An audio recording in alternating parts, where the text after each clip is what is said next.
할렐루야. 네, 반갑습니다. 사도 요한은 AD 95년경에 로마의 도미티안 황제의 숭배를 거부하다가 반모섬에 유배하게 됩니다. 반모섬, 지금은 파트모스라고 하죠. 파트모스. 이 반모섬은 에게이에 있는 3,000여 개의 섬 중에 하나로, 오늘 성경에 보면은 에베소 교회가 나오는데, 이 에베소에서 서쪽에서 조금 아래 서남쪽으로 60km 지점에 있는 섬입니다. 요한이 유배될 당시에는 이 섬은 그냥 황량한 돌섬이에요. 그래서 정치범들의 수용소였는데, 여름에는 물이 없어서 물 없이 무더위를 견디고, 또 돌섬이다 보니까 나무가 없어요. 추위를 불로 없이 견뎌야 했습니다. 반모섬은 한 번 들어가면은 나오기 힘든 죽음의 땅이었습니다. 전설에 따르면 이때 요한의 나이가 88세 아니면 90세였다라고 합니다. 사람들은 요한이 이 삶에서 죽어서 나올 것이라고 생각했습니다. 왜냐하면 90세, 지금도 고령이지만 그때는요 평균 연령이 20살, 21살이에요. 그러니까 다른 사람보다 3배, 4배 이상을 사는 거예요.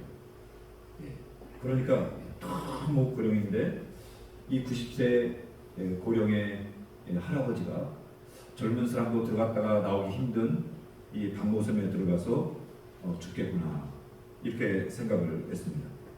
하지만 요한은 이 죽음의 땅에서 하나님이 보여주시는 환상을 봅니다. 성령의 감동하심을 받고 하늘의 열리는 환상을 보고 승천하신 예수님을 다시 만나고 환상으로 본 것을 기록하라는 새로운 이 사명을 받습니다. 1장 19절에 이렇게 말씀합니다. 주의 날에 내가 성령에 감동되어 내 뒤에서 나는 나팔소리 같은 큰 음성을 들으니 이르되, 내가 보는 것을 두루마리에 있어서 에베소, 서바나, 보가모, 두아디라, 사데, 빌라델피아, 라오디게아 등 7교회에 보내라 하시기로 라고 했습니다. 예수님께서 반모섬에서 죽음을 준비하는, 이 죽어가는 할아버지 요한에게 편지를 써서 저 소아시아에 있는 7교회에 보내라는 것입니다. 여러분, 성경은요 우리 주님의 편지입니다. 7교회 중 첫 번째 교회가 에베소 교회예요. 첫 번째가요. 첫 번째라는 것은 1등이다, 으뜸이다, 대표다, 최고다, 이런 의미를 가지고 있습니다. 에베소 교회는 초대 교회 중에서 대표, 으뜸이라고 할 만큼 탁월하고 뛰어난 교회였습니다. 에베소 교회는 이 사도 바울이 세운 교회거든요. 이 사도 바울이 이 교회를 세우고 떠났는데 AD 67년 6월 29일에 로마에서 참수형을 당해요. 돌에 목에 대고 참수를 당했는데 머리가 3번 튀었다고 합니다. 1번, 2번, 3번. 그런데 이 3번 튀었는데 3번 튄 자리에서 샘물이 솟아났다고 해서 지금도 이곳에 바울을 기념하는 새 분수교회가 있습니다. 바울이 떠난 후에 이곳에서 바울의 제자였던 디모데가 사역을 합니다. 그런데 이 디모데도 목회를 하는 중에 여신 아르테미스 축제 때 그 몰려든 이 광란의 분위기인 사람들한테 복음을 전하는 거예요. 왜 거기서 복음을 전하는지, 거기서 복음을 전하다가 이 돌에 맞아 순교를 합니다. 이 디모데가 죽은 후에 사도 요한이 3대 목사님으로 여기서 목회를 하는데, 이 요한도 황제 숭배를 거부하다가 반모섬에 유배돼요. 이 전설에 따르면은 이 요한이 황제 숭배를 거부하다가 어떻게 되냐면요, 독배를 마십니다. 독배를 마셨는데 독배를 줬거든요. 마셨어요. 근데 안 죽어요. 요한이요. 안 죽으니까 어떻게 했냐면요, 이 전설에 따르면 요한을 끓는 기름가마에 집어넣대. 그런데 안 죽어요. 그래서 안 죽으니까 보낸 데가 이 반모섬이라는 전설이 있습니다. 에베소 교회 성도들은 고령이었던 요한이 반모섬에서 살아나오는 것이 불가능하다고 생각했을 것입니다. 요한도 자신이 반모섬에서 죽을 것이라고 생각했을 것입니다. 이게 끝이다. 에베소 교회의 운명은 그러면 어떻게 되는 것일까요? 목회했던 이 2명의 목사가 이미 순교를 당했는데 세 번째 목회자도 와서 순교 직전에 있는 거예요. 바울이 순교 당할 즈음에 베드로도 로마에서 불에 타서 순교를 당해요. 요한은 예수님의 12제자 중에서 마지막 남은 제자예요. 다 죽었어요. 다 순교당했고 마지막 하나 남았는데, 여러분, 이 요한이 죽는다면 이 에베소 교회, 이 초대교회의 운명은 어떻게 되는 것일까요? 그때 요한의 눈에 들어온 환상이 있습니다. 그것은 오른손에 7뼈를 붙잡고 끌리는 옷을 입으시고 7 금초대 사이를 거니시는 예수님의 모습입니다. 1절에 이렇게 말씀합니다. 에베소 교회 사도에게 편지하라. 오른손에 있는 7뼈를 붙잡고 7 금초대 사이를 거니시는 이가 이르시되. 여러분, 초대교회 성도들, 목회자들이 끊임없는 로마의 박해에 의해서 이제 하나님의 교회는 어떻게 되는 것인가, 이 걱정을 하고 있을 때, 근심을 하고 있을 때 하나님께서 이 반모섬에 죽어가는 그 할아버지 노인에게 보여준 환상, 그게 무엇이냐면 7뼈를 붙잡고 7 금쪽대 사이를 다니시는 우리 주님의 모습입니다. 7뼈는 7교회 목사이고 7 금쪽대는 7 교회입니다. 1장 20절에 이렇게 말씀합니다. 내가 본 것은 내 오른손의 7별의 비밀과, 오른손의 7별의 비밀과 또 7 금촛대라. 7별은 7교회의 사자요 7 촛대는 7 교회니라 하고 있습니다. 7교회, 7 목사예요. 7은 성경에서 완전수입니다. 그러니까 7이라는 것은 지상의 모든 교회를 가리키는 말씀입니다. 성도 한 사람 한 사람의 이 교회라면은 우리 주님은 지금 7 교회 목사를 붙잡고 성도들 한 사람 한 사람 사이를 거닐고 계시다는 뜻입니다. 붙잡다는 말이 이런 뜻입니다. 단단히 붙잡다, 등에 기대다, 어깨에 매달리다, 등에서 감싸다, 이런 뜻입니다. 그러니까 주님께서 7 교회를 오른손으로 붙잡았다는 뜻은 그냥 핸드폰, 볼펜을 한 자로 쥐고 이렇게 계신 것이 아니라 우리 주님이 등 뒤에서 7 교회 목사를 끌어안으시고 그 다음에 이 성도 한 사람 한 사람 사이를 거닐고 계신다는 의미입니다. 여기 거니신다, 이 말은 옆에서 함께 걷다는 뜻인데 이게 비유적으로 산다라는 의미입니다. 여러분, 걸어가는 것은 인생입니다. 여러분, 걸어가는 것은 우리 인생 여정을 가는 거예요. 그러니까 우리 주님이 옆에서 걷는다는 것은 우리 주님이 이 성도 사이에 거니시면서 성도와 함께 사시면서 성도의 인생을, 하나님의 교회를 살피신다는 뜻입니다. 여러분, 우리 주님은 지금도 하나님의 교회를 붙잡고 성도들 사이를 운행해 가시는 하나님이신 줄 믿습니다. 주님은 반모섬에 수감되어 있는 에베소 교회 사자인 사도 요한을 끌어안고 계시고 지도자, 목사가 부대 중인 교회에 성도들과 함께 거니시며 그들과 함께 살고 계십니다. 계시록 22장 13절에 이렇게 말씀합니다. 나는 알파와 오메가요, 처음과 마지막이요, 시작과 마침이라. 예수님이 알파와 오메가, 시작과 끝이래요. 시작과 마침이래. 처음과 나중이래. 이 말씀은 예수님이 역사의 주인이시고 역사의 주관자이라는 뜻입니다. 역사의 주관자이시며 주인이신 우리 주님께서 이 등대교회 사자인 서요한 목사를 붙잡고 계시고 등대교회 자체인 성도들 사이를 은행하고 계시라고 말씀합니다. 주님은 우리를 단단히 붙잡고 계십니다. 여러분, 등 뒤에서 끌어안고 계십니다.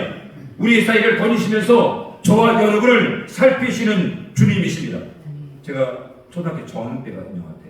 정확한 학년이 기억이 안 나는데 아주 어렸을 때 초등학교 다닐 때 학교에서요, 누가 저한테 지폐를 놔뒀어요. 지폐를 하나가 아니라 두세 장을 준 것 같아요. 용돈 하나. 그때는 누가 그렇게 뭐 이 산불에 용돈을 주고 그런 사람이 없었거든요. 저 학교에서 누군지 기억이 안 나는데 저한테 500원짜리는 아니에요. 5천원짜리인지 1,000원짜리 두세 장인지 붉은색이 기억관이 바뀌었는데 요거를 줬어요. 굉장히 큰 돈이거든요. 당신은 500원짜리 지폐가 있을 때잖아요. 이 큰 돈을 받고 이 돈을 집에까지 어떻게 안전하게 가져갈까, 이런 생각이 드는 거예요. 왜냐하면 집까지 걸어서 1시간을 걸어 다녔어요. 1시간이요. 이 돈을 어떻게 안전히 가져갈까, 안전히 가져갈까. 이 주머니에 넣자니 불안하고 가방에 넣자니 불안하고. 그래서 제가 이 어린 나이에 생각하기를 주먹에 꽉 쥐고 가자. 그러면서 중간중간 있는지 없는지 확인하자. 이를 생각하고 오른손에 딱 쥐고 갔어요. 친구들과 함께 뛰기도 하고 걷기도 하고 재밌게 놀기도 하고 말도 하고 그랬어요. 그런데 집에 왔는데 돈이 없는 거예요. 이게 어떻게 된 거지? 돈이 없는 거예요. 가만히 생각해보니까 마을, 우리 마을 들어오기 전에 언덕이 하나 있는데 언덕 올라갈 때 마지막으로 한길을 했거든요. 근데 그 이후에 기억이 없는 거예요. 집 거의 다 와서 이제 됐다 하는 마음이 들어서 친구들과 정신없이 놀다가 이 손에 돈이 있는 것도 잊어버리고 그냥 친구가 돈이라고 이걸 펴버린 거예요. 그리고 손에 돈이 있었다는 이 기억도 없이 집에 정신없이 들어온 거예요. 놀다 보니까 저 돈 생각해보니까 우리 마을 언덕 거기서 확인했지. 그 이후부터 기억이 없어요. 뛰어가는데 돈이 있을 리가 없죠. 사람은요, 손에 있는 것도 잊어버리고요, 손에 있는 것도 지키지 못해요. 내 것 같죠? 내 것 아닙니다. 여러분, 마귀는요, 우리 손에서 우리 것을 아주 쉽게 뺏어가요. 마귀는요, 우리가 뺏어가는데 그 일도 아니에요. 종이자료 때 외국인들이요, 우리나라 사람들 코를 그냥 베가죠. 야, 정말 잔인해요. 코를 그냥 잘라봤어요. 그때 눈 뜨고 코 베간다는 말이 생겼어요. 이 세상은요, 눈 뜨고 있는데 코 베가는 세상입니다. 하지만 우리 주님의 손에서는요, 아무것도 빼앗아가지 못합니다. 요한복음 10장 28절 30절에 이렇게 말씀합니다. 내가 저에게 영생을 주노니, 영생을 주실 때 영원히 멸망치 아니할 터이요 또 저희를 내 손에서 빼앗을 자가 없느니라. 저희를 주신 내 아버지는 만유보다 크심에 아무도 아버지 손에서 빼앗을 수 없느니라. 이렇게 말씀했습니다. 여기에 보면은 이 빼앗다라는 것은 이런 뜻이에요. 채워가다, 훔쳐서 도망가다, 달아나다. 여러분, 우리 주님 손에서 아무도 빼앗아갈 수 없습니다. 여러분, 예수님 믿으십니까? 아멘. 여러분 안에, 속에, 영혼 속에 예수 이름이 있으십니까? 아멘. 그렇다면 여러분 속에 영생이 있는데 여러분의 영생을 아무도 채워가지 못합니다. 훔쳐가지 못합니다. 왜요? 우리 주님이 저와 여러분을 꽉 쥐고 계신 줄 믿습니다. 우리 주님이 저와 여러분의 등 뒤에서 끌어안고 있는 줄 믿습니다. 창세기는요, 에녹과 노아가 하나님과 동행했다 이렇게 말씀드립니다. 노아가 하나님과 동행했다. 에녹이 하나님과 동행하니라. 여기 동행했다는 말이 원래 문자적으로는 걸어갔다 이런 뜻입니다. 하나님과 걸어갔다. 구약 성경에 보면은 하나님과 걷는다는 말이 가끔 이렇게 나와요. 하나님과 걷는다, 하나님이 걷는다. 그런데 이 신약 성경에서는요, 요 걷는다는 말이 언제 쓰였냐면 믿음과 연관돼서 종종 쓰였어요. 로마서 8장 4절에 이렇게 말씀합니다.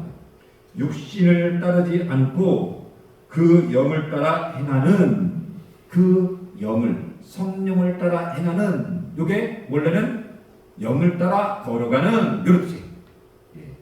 성령을 따라 걸어가길 주님의 이름으로 축복합니다. 또 고린도후서 5장 7절에 보면 이는 우리가 믿음으로 행하고 도는 것으로 행하지 아니하미로다 이렇게 되어 있는데, 여기 행한다는 말도 걷는다 라는 뜻이에요. 그러니까 이는 우리가 믿음으로 걸어가고 도는 것으로 걸어가지 아니함이라 라는 뜻이에요. 여러분, 저와 여러분이 우리 주님과 걸어가기를 주님의 이름으로 축복합니다. 우리 주님이요, 우리 옆에서 우리와 함께 걸어가신다니까요. 그런데 문제는요, 내가 주님과 함께 걸어가느냐 안 걸어가느냐, 이게 문제예요. 여러분, 제가 이 근처를 왔다 갔다 하는데요, 이제 애완 동물 중에서 개를 끌고 오신 분들이 많아요. 개를 끌고 나오시는데 이 개가 귀엽잖아요. 개를 끌고 이 개가요, 이 목줄이 있는데 이 개가요 옆에서 안 걸어요. 꼭 저 앞에서 걸어요. 저 앞에서요. 그러면서 주인을 끌고 가요. 개의 심리가 뭔지 아세요? 네가 내 주인이 아니라 내가 주인이야, 이런 뜻이에요. 그러니까 개가 앞에 간다는 뜻은요, 개가 이런 생각을 하는 거예요. 내가 네 주인이다, 나 따라와, 이런 뜻이에요. 여러분, 제가 같은 사람과 인사를 하는 분인데 개하고 다니세요. 개하고 다니시는데 제가 인사를 했는데 제가 이런 말을 했어요. 이 개는 참 행복하겠네요. 그랬더니 그분이 대답을 안 해요. 쳐다보지도 않아요. 그래서 저분이 나한테 왜 이렇게 쌀쌀을 먹게 하시지? 평상시 인사도 잘하셨는데 가만히 생각해보면 저만치 가면서 생각해보니까 제가 실수를 한 거예요. 개라고 해가지고 제 말에 대꾸를 안 하신 거예요. 애기라고 했어요. 요새는요, 개한테 개라고 하면 큰일 나요. 경찰 출동해요. 진짜 그런 일이 있었어요. 저 청담동에서 개라고 했다고요, 경찰 출동했어요. 그리고 여러분, 개한테 개라고 하면 안 돼요.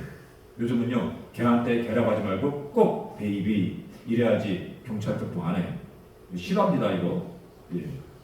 이 세상이요, 개를, 죄송합니다, 개 키우시는 분 맞죠? 너무한 것 같아요. 제가 볼 때는 좀 너무한 것 같은데, 개한테 개라고 할 수 없는 시대가 됐어요. 그게 뭐냐면요, 개가 주인이 됐어요. 여러분, 주인은 옆에서 같이 끌고 가고 싶은데 이 개가 저만치 가요. 우리 주님은요, 옆에서 같이 주님과 함께 걸어가기를 원하시는데 우리가 어떻게 하냐면요, 저만치 가면서 이리 갔다 저리 갔다. 우리 주님이 아주 힘들어요. 여러분, 우리 주님이 우리 사이에 운행하시는데 저와 여러분도 우리 주님과 동행하시기를 주님의 이름으로 축복합니다.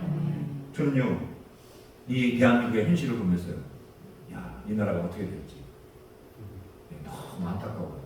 그 제가 걱정하는 것 중에 하나는 무엇이냐면요, 대한민국 다음에 하나님의 교회, 이 교회가 앞으로 어떻게 될까? 여러분, 교회가 앞으로 어떻게 되겠습니까? 이 세상이 점점 하나님의 교회를 배격하거든요. 교회를 배신하거든요. 교회를 박해하거든요. 여러분, 이 2223개 전 세계 나라 중에서 한 73개국 정도가 기독교 박해국이에요. 그러니까 세 나라 중에서 두 나라가, 한 나라가 기독교 박해국이에요. 점점 늘어가고 있어요. 앞으로 이 세계 교회는 어떻게 될 것인가? 하나님의 자녀들은 어떻게 될 것인가? 여러분, 그런데 오늘 성경에 보면은 우리 주님이 하나님의 손으로 여러분 목사를 붙들고 성도들 사이에 운행하시면서 역사하고 계시다고 말씀하고 있습니다. 여러분, 이 어려운 때에 저와 여러분이 우리 주님과 동행하시는 하나님의 자녀 되기를 주님의 이름으로 축복합니다. 에베소 교회는 정말 놀라운 교회였어요. 2절 3절에 이렇게 말씀합니다. 내가 내 행위와 수고와 내 인내를 알고, 여기 이렇게 말씀해요. 내 행위, 여기는 일반적인 행위가 아니라요, 주님을 위한 믿음의 행위입니다. 또 수고입니다. 수고. 이 수고는요, 어떤 수고냐면요, 너무 수고해가지고 피가 날 정도로 수고입니다. 또 여기 인내는 그냥 오래 참는 게 아니고요, 당시 박해를 받았거든요, 교회가. 그런데 그 박해를요, 오래 참는 거예요. 우리 주님이 에베소 교회 행위와 수고와 인내를 알고, 또 악한 자들을 용납하지 아니한 것과 자칭 사도라되 아닌 자들을 시험하여 그의 거짓된 것을 내가 드러내겠구나. 여러분, 가짜 목사를 분별할 정도로, 가짜 사도를 분별할 정도로, 여러분, 이 에베소 교회는요, 이 기독교 교회에 대한 확고한 신념이 있었어요. 여러분, 정말 정확한 교리 지식을 가지고 이단들, 사이비들, 가짜 사도, 가짜 목사를 분별해낸 교회가 에베소 교회입니다. 그리고 예수님을 위해서 부지런히 수고했는데, 얼마나 부지런히 수고했는지 여기 이렇게 말씀합니다. 또 내가 참고 내 이름을 위하여 견디고 게으르지 아니한 것을 아노라. 여기 게으르지 아니했다라는 이 말씀은요, 피곤했다는 뜻이.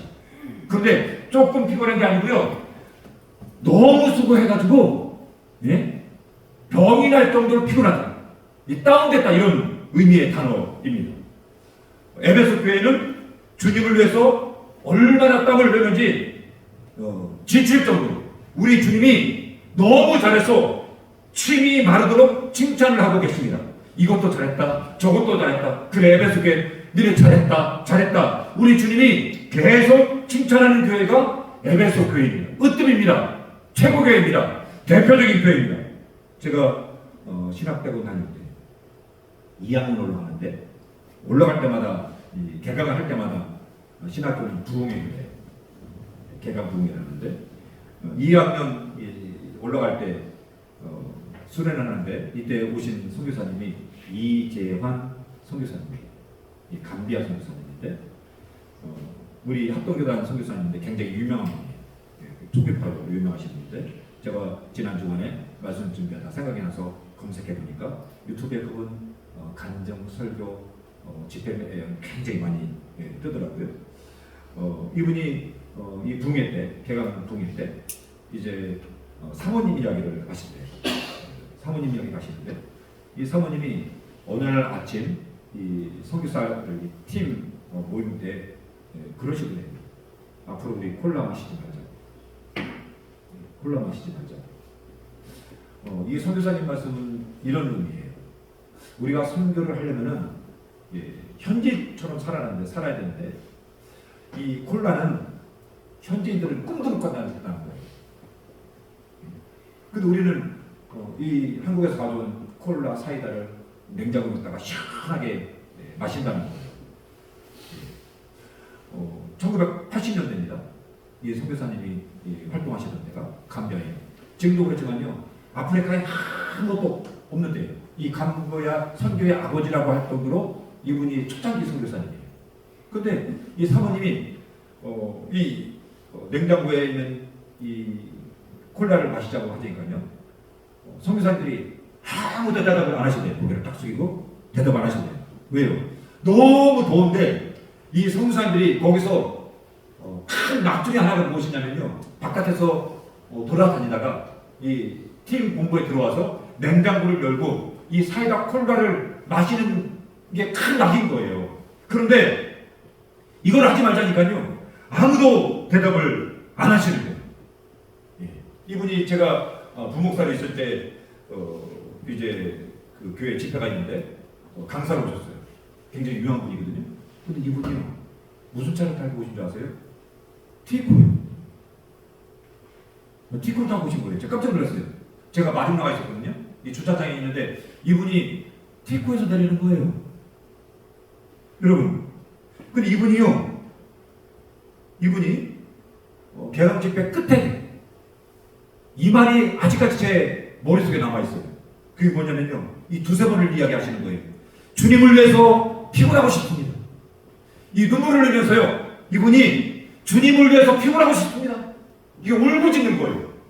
이 집회 때. 여러분, 이 에베소 교회는요, 주님을 위해서 얼마나 선배는지 주님을 위해서 피곤한 교회였어요. 이 주님 때문에 지친 교회였어요. 여러분, 오늘 사람들이요, 지칠 정도로 놀고 먹지 않아요? 죄송하지만요, 먹방을 보니까는 제가 라면 하나를 20개를 혼자 먹어요. 짜장면을 20그릇을 혼자 먹어요. 막 이렇게 싸놓고 먹어요. 막 배가 이렇게 나올 정도로 먹어요. 여러분, 텔레비를 보는데 밤새도록 봐요. 술을 마시는데 코가 삐뚤어질 정도로 마셔요. 제가 한 달 전인가요? 옥상에 올라갔는데 옥상이 난리가 났어요. 여기.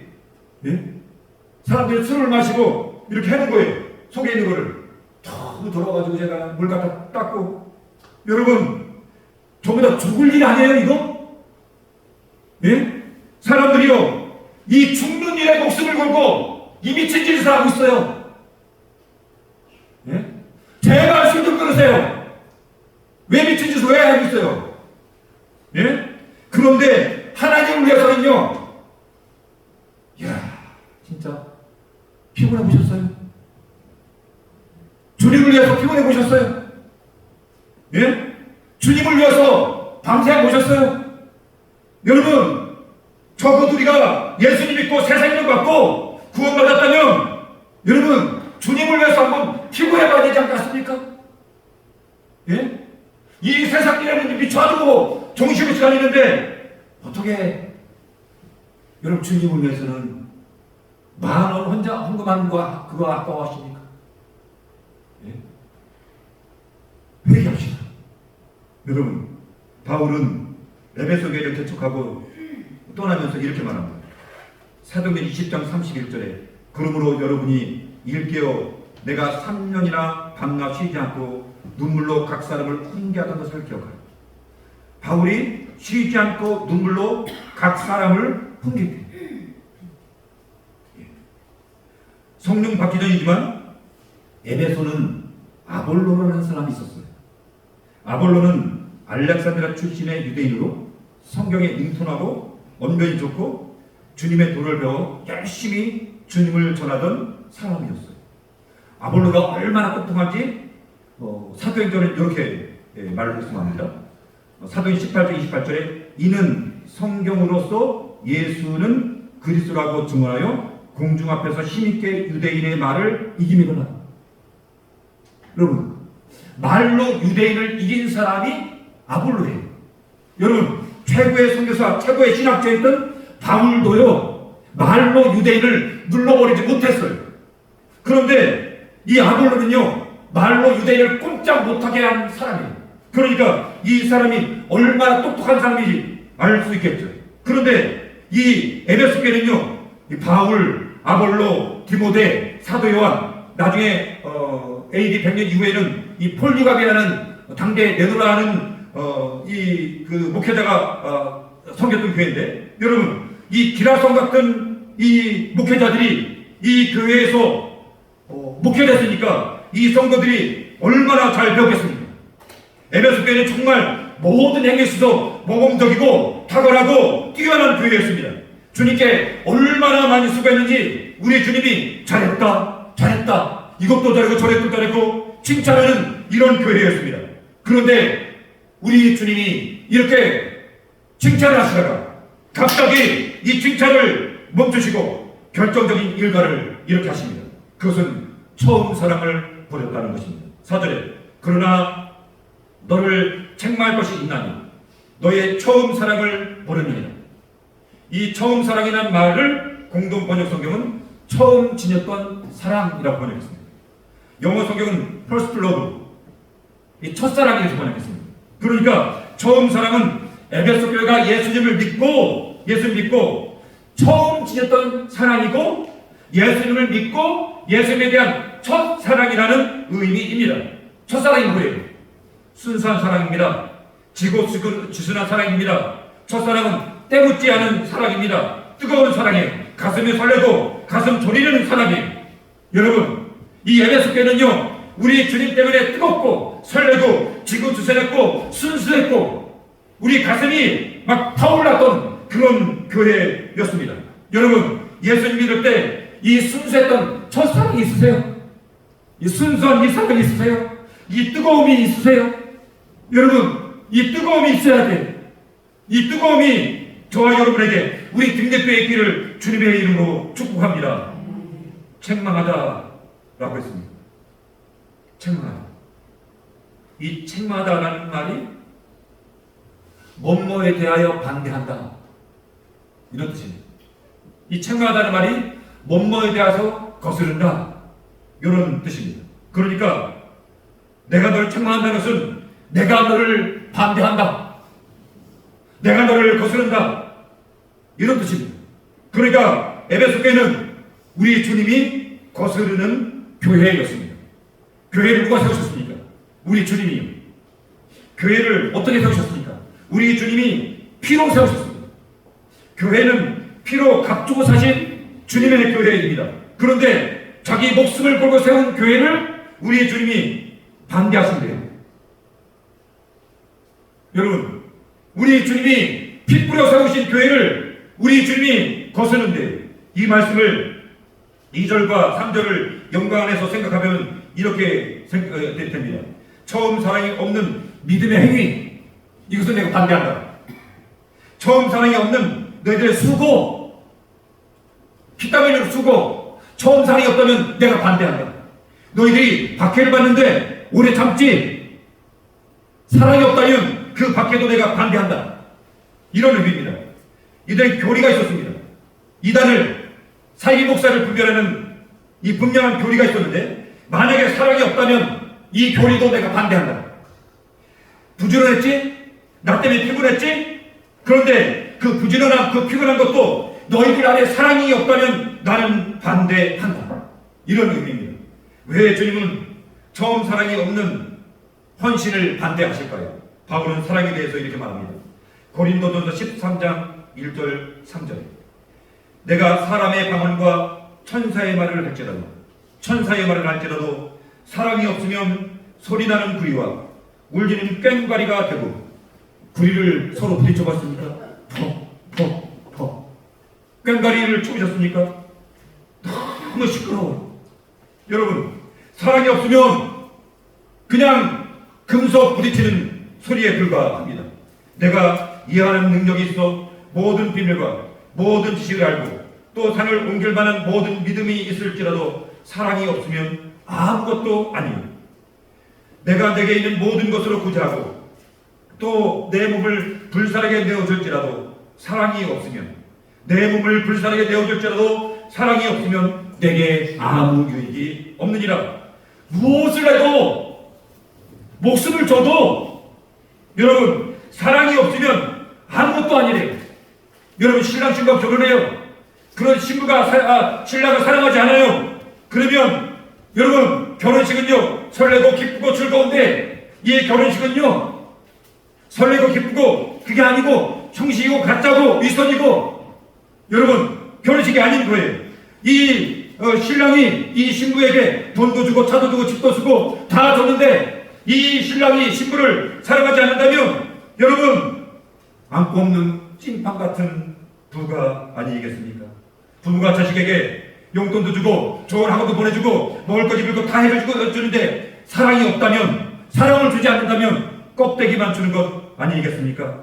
사랑이 없는 수고와 헌신은 울리는 꽹과리에 불과한 것입니다.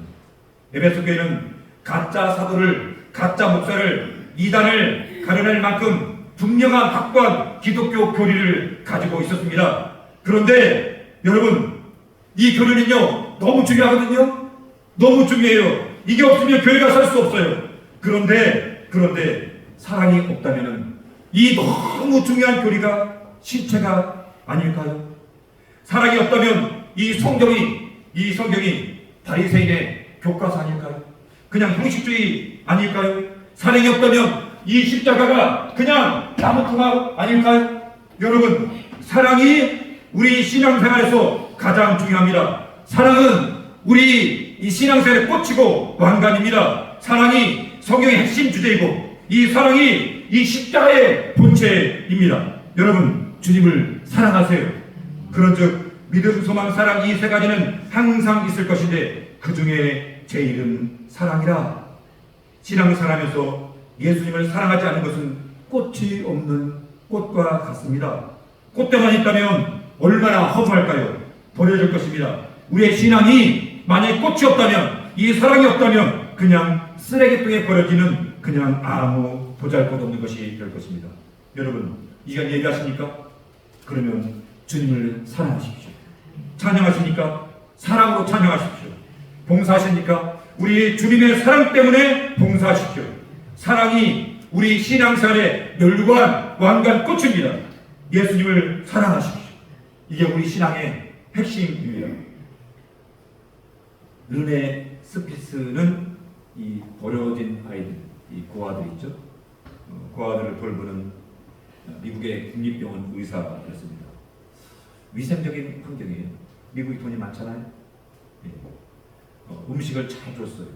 시설도 좋고 위생적이고 깨끗하고 영양 많고 이렇게 잘 먹고 잘 사는데 아이들이 여유는 거예요. 생기도 없고 그리고 그렇게 잘 죽어요. 이 르네 스피츠는요, 이 고아원을 돌보면서 이게 다 무음인이었어요. 근데 이분이 어느 날 휴가를 맞아서 멕시코로 휴양을 갔는데 인근에 보니까 고아원이 하나 있어요. 가서 보니까 이 고아원 시설이 엉망진창해요. 더럽고 먹을 것도 시원찮고 뭐 이런 게 고아원인가 이럴 정도로 시원찮아요. 근데 이상하죠? 그런 환경에 있는 이 멕시코 고아원이 미국의 투자 고아원보다 더 건강하고 더 밝고 더 행복해 보이는 거예요. 이분이 참 이상하다. 그래서 몇 달 동안 머물면서 그것을 연구를 했어요. 비밀을 알았습니다. 그게 무엇이냐면요, 이 고아원 옆에 사는 이웃에 사는 아주머니들 때문이었어요.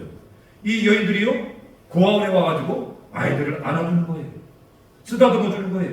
이야기를 들려주고 노래하고 함께 놀아주고 그러는 거예요. 안아주고 쓰다듬어주고 노래하고. 그러니까 이 아이들이 건강한 거예요. 이 스피츠 박사가 비밀을 알았어요. 그게 뭐냐면요, 음식이 문제가 아니었어요. 깨끗한 시설이 문제가 아니었고요, 좋은 시설이 이 돈이 문제가 아니었던 거예요. 그게 뭐냐면 사랑이에요. 사랑. 이 르네 스피츠 박사가 이 병을 마라스무스라고 칩니다. 마라스무스. 이게 소모된다는 뜻인데 뭐냐면요, 이 에너지가 부족해가지고 이 몸의 조직이 소모된다는 의미로 이 병을 붙였는데, 여러분, 아무리 좋은 거 먹고 좋은 시설 살아도 이 사랑이 없으니까요, 이 아이들이 병들었던 거예요. 여러분, 그래서 이 병을요 이렇게 부릅니다. 피부 접촉 결핍증. 그러니까 이 병은요 사랑 부족병인 거예요. 잘 먹어도 사랑이 부족하니까 여여가는 거예요. 여러분, 에베소교회는요 영적인 마라스무스 병이었어요. 다 있었어요. 예? 다 있었어요. 최고의 목회자들. 예? 부자였어요. 예, 초대교회 제일 큰 교회였어요. 최고의 부흥, 명예, 권세, 물질 다 있었는데 딱 하나 없어요. 사랑이 없어요.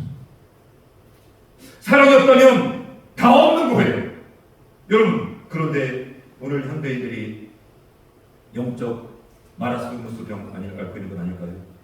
좋은 집에서 좋은 것 먹고 좋은 것 쓰고, 예, 아주 호화롭게 살고 있습니다. 그런데 마음이 많이 아파요. 불안장애, 양극속장애, 우울증, 해리장애, 강박장애, 인격장애, 조현병, 망상장애, 예, 손에 꼽지 못할 정도로 이 정신질환이 많아요. 예, 저는요 이 병이 잘못됐다고 생각해요. 예, 정신질환이 아니에요. 저는 제가 볼 때는 이것은 정신질환이 아니고요 마음질환이에요. 정신이 아픈 게 아니고요. 마음이 아픈 거예요. 예. 이렇게 병이 많은데 물어보면요. 원인이 모른대요. 원인이 없대요. 참 이상하죠? 아픈데 원인이 없어요. 예. 사랑이 없어서, 사랑이 식어져서 마음이 아픈 병이 이런 이 마음 질병이 아닐까요? 그런데 교회도 영적인 마라스무스병을 앓고 있습니다. 현대 교회가 병들어요. 예? 병을 앓고 있어요. 세상에 사랑이 식는 것처럼 교회도 사랑이 식고 있는 것 같습니다. 여러분, 하나님의 은혜에서 점점 멀리 떨어지고 있습니다. 여러분, 저와 여러분이 오늘 우리 시대에 여러분 뜨겁게 사랑하시는 하나님의 자녀 되기를 주님의 이름으로 축복합니다. 베드로전서 4장 7절 8절에 이렇게 말씀합니다. 만물의 마지막이 가까웠으니 그러므로 너희는 정신을 차리고 근신하여 기도하라. 무엇보다도 뜨겁게 사랑할지니 마지막이 가까웠으니 무엇보다도 뜨겁게 사랑하는 것.